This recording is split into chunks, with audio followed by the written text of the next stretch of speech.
here on behalf on behalf of the Aurora Academic Journal. Today we have with us the youngest headmaster of the world, the founder of Ananda Shiksha Niketan, House of Happy Learning. That is Mr. Babar Ali. He has been awarded with the CNN IBN Real Hero Award, Indian of the Year Award, Literacy Hero Award for his immaculate contribution in the field of education for all. Welcome, sir. We are honored to have you with us. Thank you. Thank you for your invitation.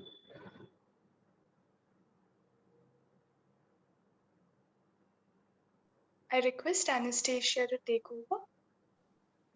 Okay, thank you, sir, for being here. And so for now, we want to ask you some questions. So the first one is, what are the current situation in your school?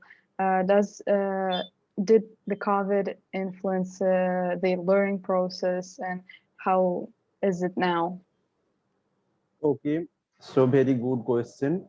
So you already came to know that my school, it is situated in a remote village in India, and I am from Murshidabad district in the state of West Bengal. It is one of the border district. It covers Indo-Bangladesh border. So during this pandemic situation, really it is very, I am very sorry to say you that students, they are basically detached from education, especially the rural students, because we have not the enough resources to give them online education, because the students, they have not the electronic gadget. Even from our school authority, though we have the will that we can teach our students, but we have not enough resources. So they are they are not getting proper education nowadays. From 19th of March 2022 till date, schools are closed. Basically schools are not closed, but the classes are suspended till now. So this is the problem. Sometimes we are trying to help our students in group wise, though they are not coming at our school, from their house. We are trying to help them to get their lessons, but you see, but massively students are detached from education. They are deprived from education, and their mental health situation is also not so good, because every day they are asking me that when they can come at the school again. So this is the situation right now, and we are waiting for the best.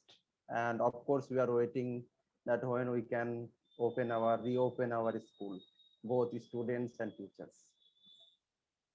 Thank you, sir, sharing with us. Uh, And even I'm a student and I'm facing same problems. Right. Yes, yes, I So can understand. it is something like we all are facing right now. Yes, Anastasia, you were saying something. It's very hard, especially for the schools that are located in the rural areas. And also, we would like to know, but what actually inspired you to teach when you were only a kid? And also, was there any epiphany moment when you realized that it's your passion and you can bring a change, make a change? Okay, so in the year of 2002, when I was a student of class 5 and a boy of 9 years old, so I myself used to attend 10 kilometers far away school. And after returning from my school, I saw the children like my age. They are working in the fields, they are grazing cattle. Girls, they are working at their houses, and many students, they are working as the rag pickers. So I collected 8 of them, include my sister, and started teaching in my family backyard. So that time there was no particular syllabus. Whatever I have learned from my own school, I used to share with those students. Gradually, it became a school. And since my childhood, my ideal hero, Swami Vivekananda's epoch-making doctrine, service to man is service to God, it also inspires me to continue my mission. So basically, I love to teach. And when I realized that I myself getting education, but the children like my age, they are deprived from education. And if I can do something for them, then we can make a better society. The realization, it helps me to continue my mission. Great, sir. That's a really great thing that you are doing. Definitely, it's definitely a world-changing thing and really inspiring for all the people. And I would like to ask that when you just started your school, like what hardships did you confront when starting the teaching children? Was it really was it really difficult to pursue parents and let the children learn? What support did you receive from the government authorities, and how did you manage and overcome the financial problems and get the resources? Okay. So you see, when I started my school, my mother, she was the first person who came forward to help me. But my father, he had an ambition to see me as an administrative officer. So at first he thought that if I can share my own lessons with others, maybe my education will be hampered. So he warned me not to continue this work, but I did the same thing. So I already mentioned you that I started my journey in my family backyard under a guava tree in my family backyard.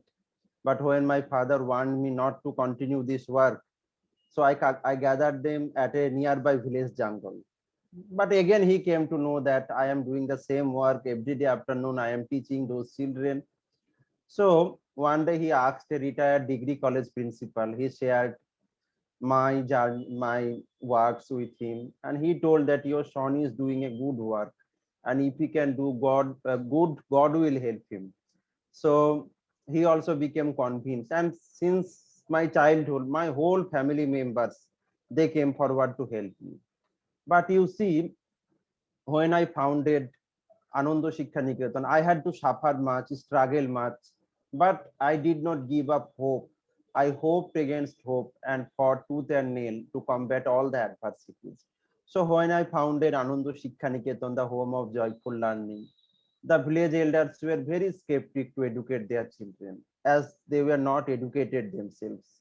Hence, they used their children as the helping hand.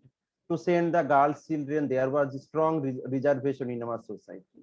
So when I pursued to the parents to send their children at our school, the first question I was asked, how education will be important, even you cannot afford 2 square meals in a day, and to educate girls, they will not find husbands. Actually, early marriage problems existed in our society, but I ignored all the criticism and went ahead with my plans.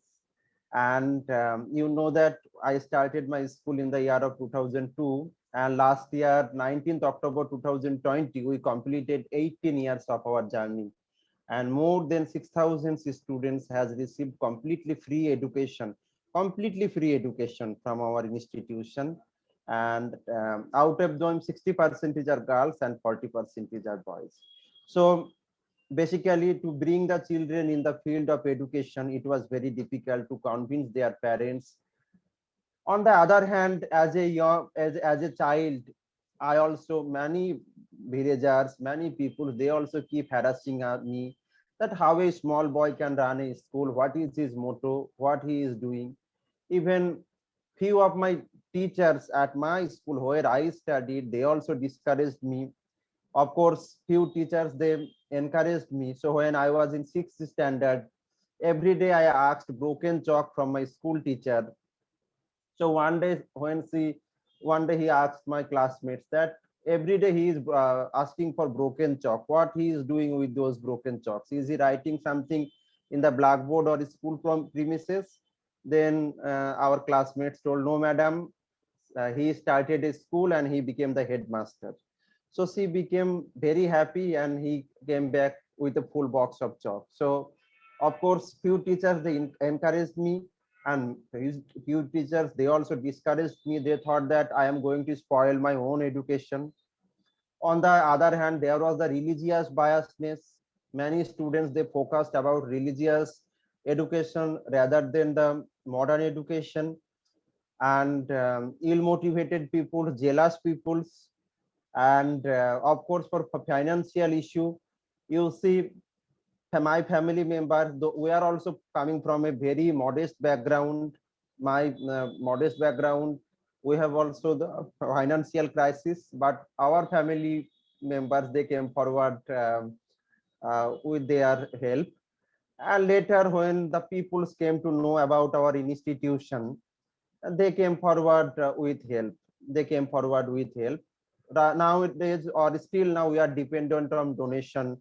So the people's across now, our school became popular one. Our works and activities, many peoples across the country, also in abroad, came to know. So our well wishers, basically they are helping us. That's why it is possible for us to give them completely free education.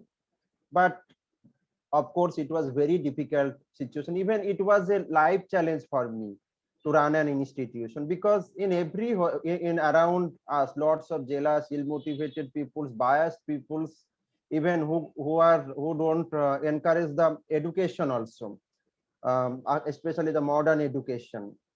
So it was also a threat for me. And somehow, of course, I will share that I also overcome all those problems with the support from the peoples like you, from the well wishers like you.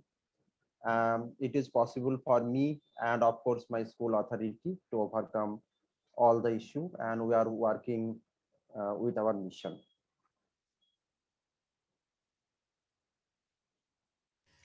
Um, and so thank you so much for being with us here, today again, sir. So my question was, we all know that your school is one that is full of joyful learning. So what does joyful education mean to you? And is it due to your core values, or is it because of the special learning techniques that you use, such as mnemonics or speed reading? Okay, before answering your question, you see, actually in I started my school on 19th October 2002. That time in our state, West Bengal, our academic session was May to April. Nowadays, the academic session is January to December as per our state government syllabus. So when I completed my fifth standard annual examination, I decided to inaugurate my school. It was in the year of 2003, in the month of April. So one day I invited that retired degree college principal and the village, I mean chiefs and others. And I collected sari from my mother, and the village woman made a pandal and asked that retired degree college principal to inaugurate my school. Later, I requested him that please advise me that what will be the suitable name for my institution.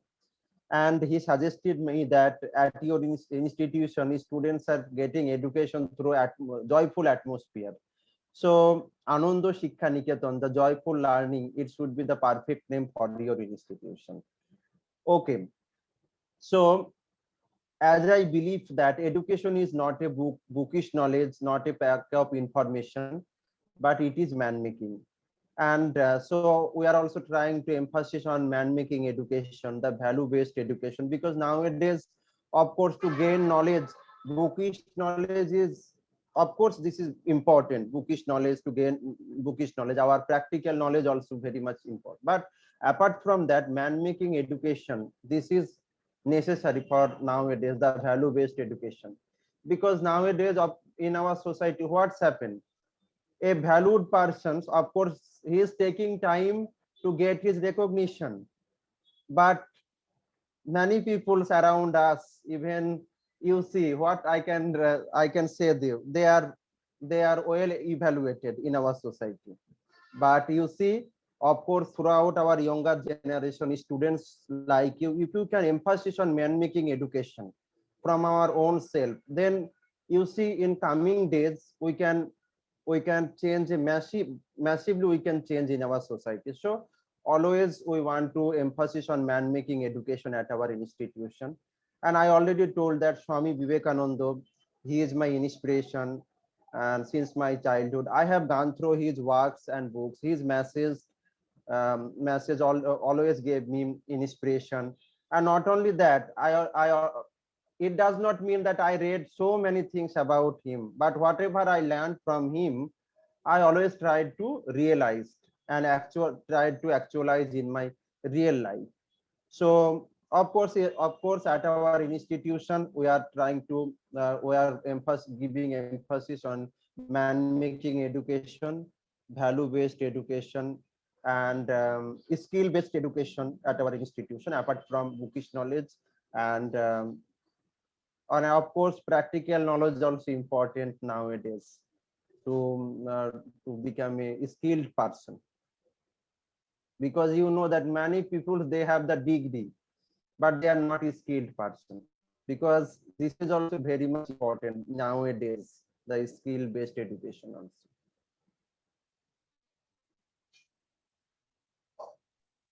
Yes, sir, I totally agree the way you said that nowadays skill-based education is very important.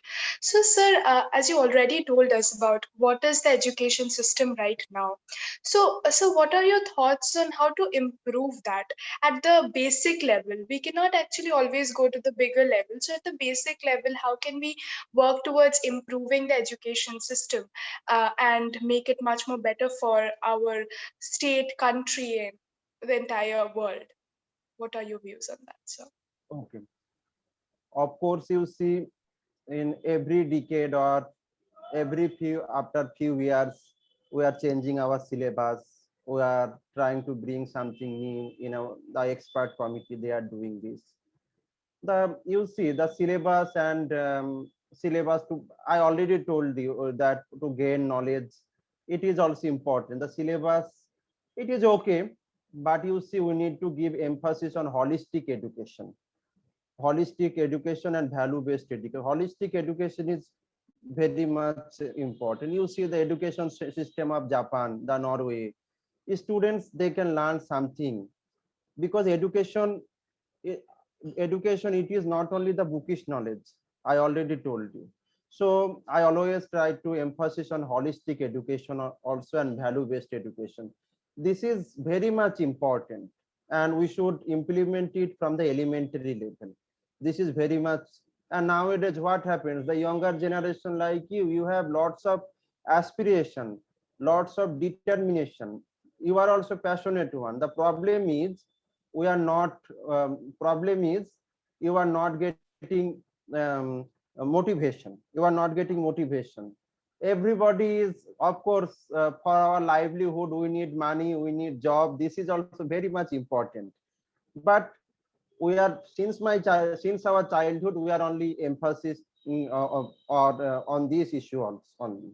So the holistic education, the all round, the development, all round development of education, and the value based education, these things is very much necessary nowadays.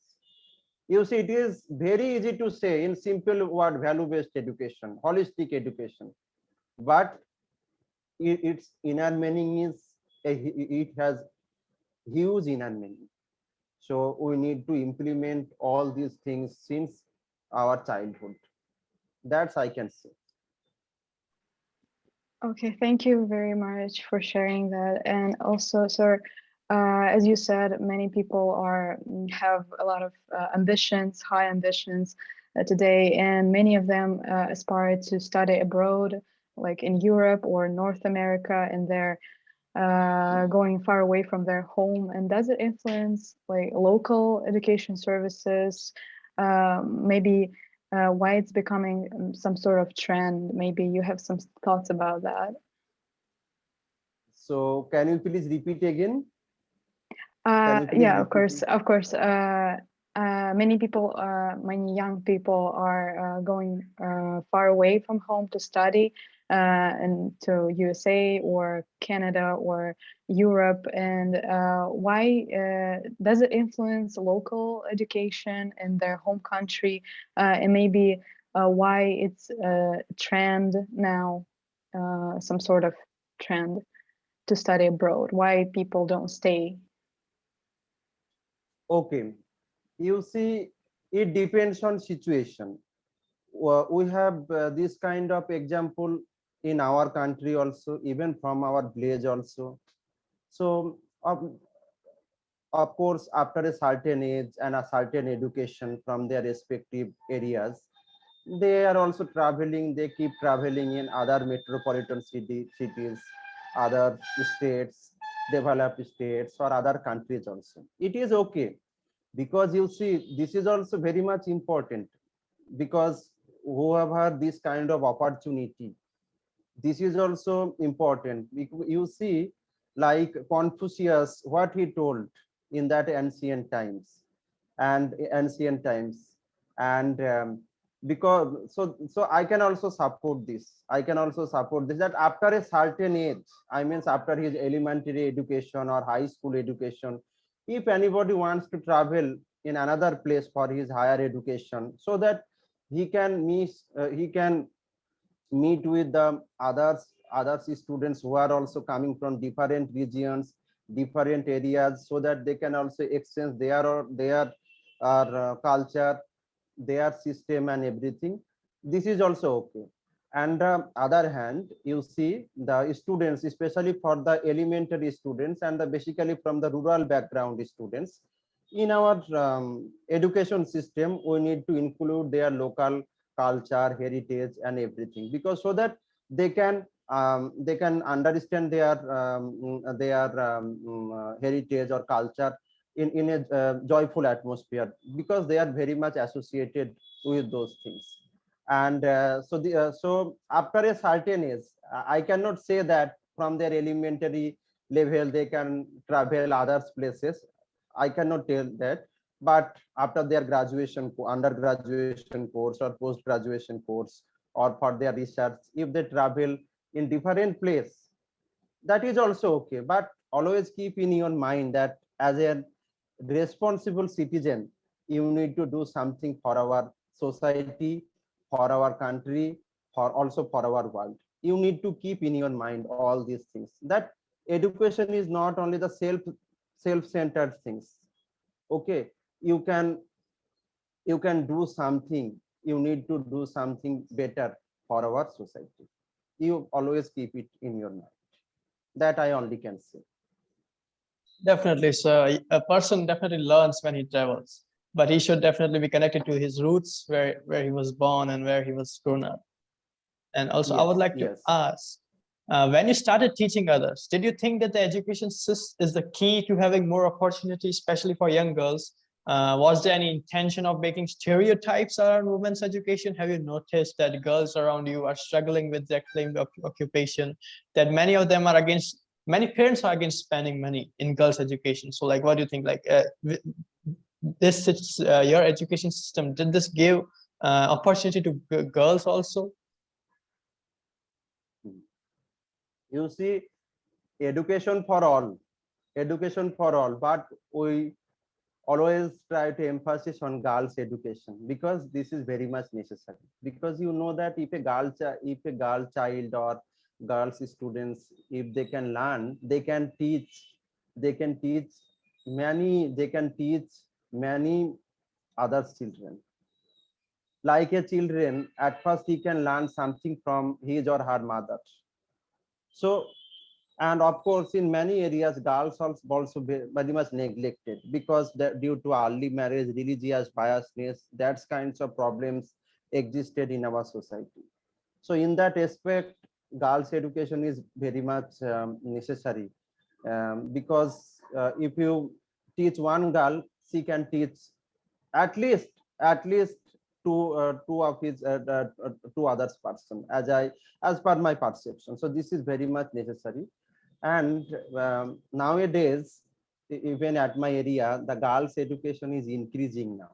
More girls students enrolled in the schools rather than the boys students. But why this kind of situation? Because after a certain age, boys education, boys, they are also working as the migrant labor in different areas, different parts in India, different parts of India.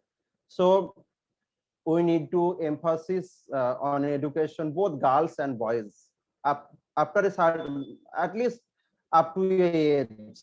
We need to educate them, and we need to educate them.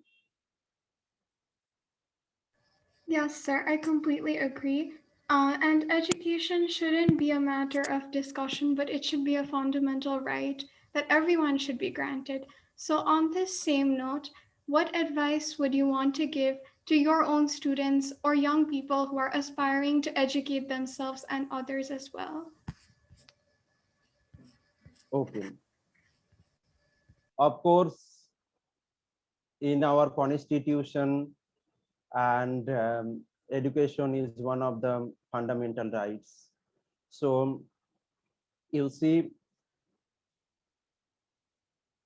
students students like you or the students still now who are unable to attend school, they should come in the light of education.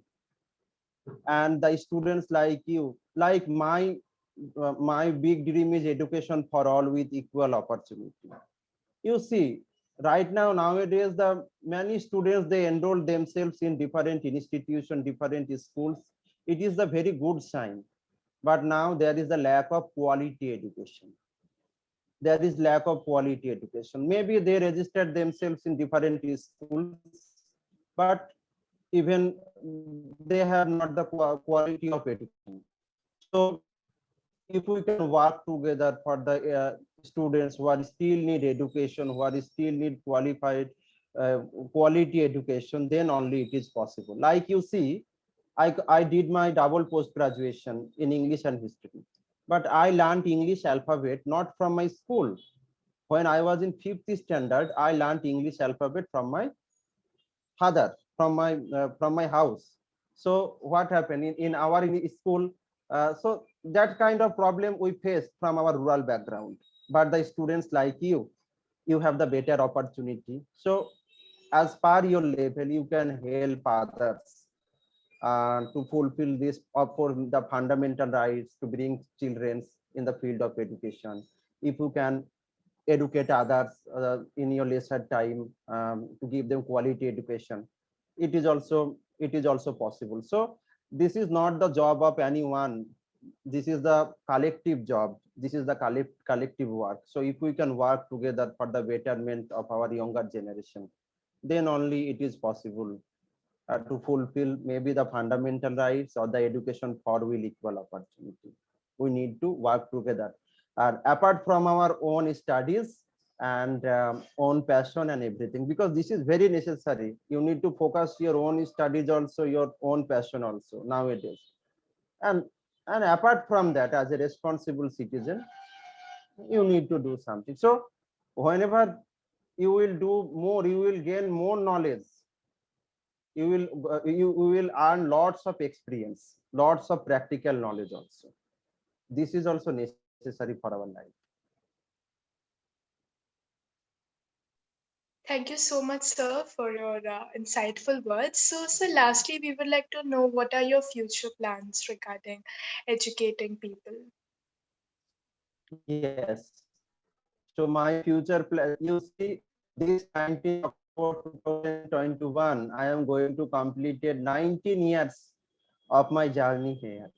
So I started my school under a guava tree.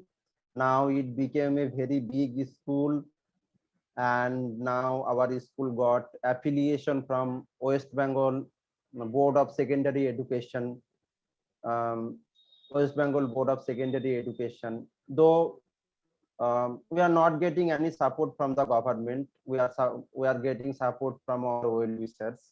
So my big dream is education for all with equal opportunity. So I want to spread education. I want to motivate younger generation like you to come forward for the children who are still need education. So I am working on it. So, and over 19 years, more than 6,000 students has received completely free education. Now my former students, after their graduation and teachers training degree, they came as the qualified teachers at our institution. So, and here we are also going to set up a skill based education. But in coming days, I want to move across the country. I want to work with the younger generation like you in wherever we still need to afford education for the needies. So I am going to work to fulfill my dream, education for all with equal opportunity. Though this is not only possible for me, if the peoples like you can come forward, then only it is possible. And apart from that, the man making education and value based education, of course I am trying to inspire all these things in every. Thank you so much, sir. We, on behalf of the Aurora Academic Journal, would also really love to help you in your initiative. And it was an amazing opportunity to interact with you and get so much of information, so much of values and the importance of education, and that we might not have known, we came to know from you. It was really amazing to have you here. And I would request others also to say something.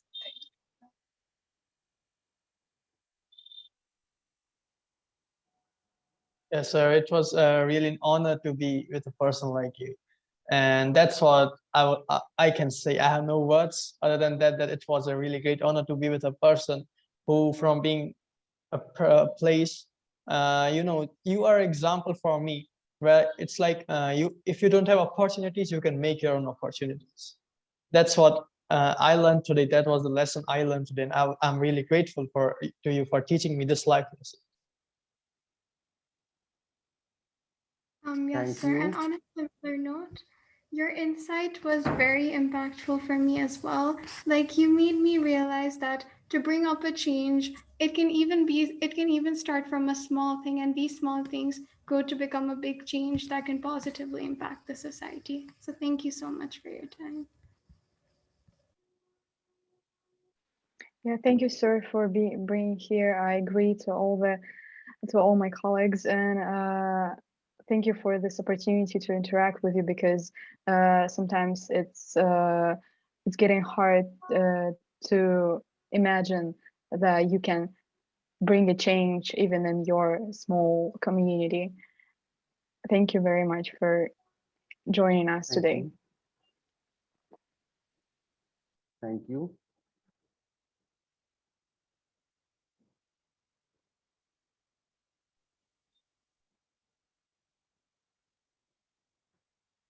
So I am also very happy to meet all of you, though it is an virtual interaction. And I am really happy when I came to know about your website and about your work that the younger generation like you are focusing.